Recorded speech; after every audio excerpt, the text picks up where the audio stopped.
이번 시간에는 개인 파산과 회생에 대해서 설명드리도록 하겠습니다. 먼저 개인 파산의 개념에 대해서 설명드리겠습니다.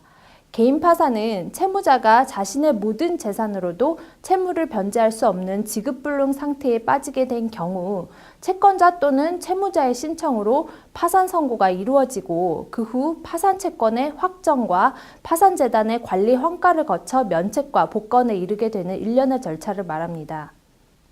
개인 파산에서의 면책에 대해서 설명드리겠습니다.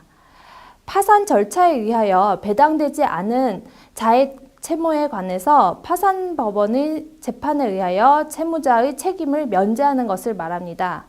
법이 정한 면책 불허가 사유, 예를 들면 재산 은닉, 허위 진술 등을 제외하고는 원칙적으로 면책이 허가됩니다.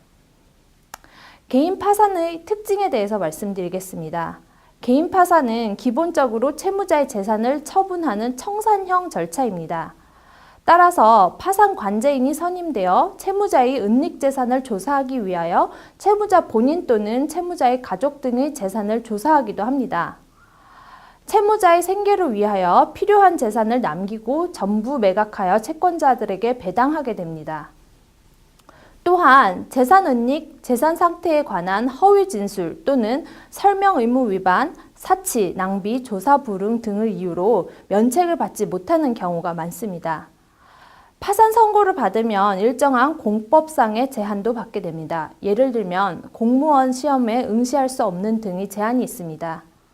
또한 재산을 환가하는 과정에서 시간이 많이 걸리기도 합니다.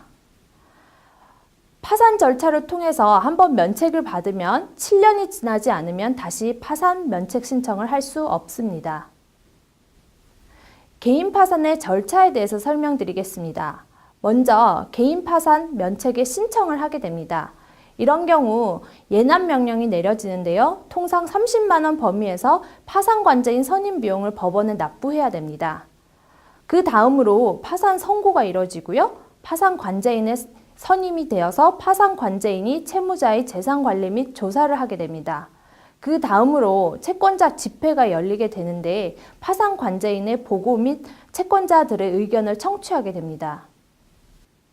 다음은 파산 채권 조사를 하게 됩니다. 채권자들이 채권 액수를 조사 및 확정하는 절차를 거치고요. 다음으로는 채무자의 재산을 매각하여 배당하는 환가 절차를 거치게 되고 배당을 하게 됩니다. 그 다음에 종결을 하게 되는데 파산 관제인이 조사 결과 배당 가능한 재산이 없다면 아까 말했던 조사, 환가, 배당의 절차는 생략하고 채권자 집행 후 파산 절차를 폐지하게 됩니다. 그리고 마지막으로 면책 절차에 이르게 됩니다. 여기서 주의하실 것은 면책의 경우에는 어떤 경우에든 모두 면책이 되는 것은 아닙니다. 예를 들어 재산을 은닉을 했다라던가 아니면 법원에서 제출 명령을 내리는 어떤 사안에 대해서 제대로 응하지 않은 경우 면책이 되지 않을 수 있습니다. 다음으로는 개인 회생 절차에 대해서 설명드리겠습니다. 개인 회생은 파산의 원인인 사실이 있거나 그러한 사실이 생길 염려가 있는 자로서 총 채무액이 무담보 채무의 경우에는 5억, 담보부 채무의 경우에는 10억 이하인 급여소득자 또는 영업소득자가 5년 이내의 기간 동안 일정한 금액을 변제하면 채무 잔액을 면책받을 수 있는 절차입니다.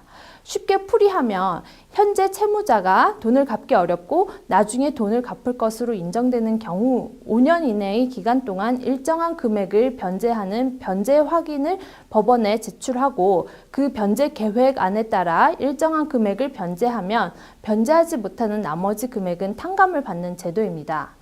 다만 일정한 소득이 있는 자, 즉 직장인이나 자영업자만 신청이 가능합니다. 다음으로는 개인 회생에서의 면책을 설명드리겠습니다. 채무자가 변제 계획안에 따른 변제를 완료하면 법이 정한 특별한 사정, 예를 들면 허위 채권자 목록 제출 등이 없는 한 면책, 즉 변제 계획안에 의하여도 변제받지 못한 채무는 탕감을 받게 됩니다. 개인 회생은 채무자의 재산을 처분하지 않고 채무자의 장래소득으로 5년간 채무의 전부 또는 일부를 변제하는 재건형 절차입니다.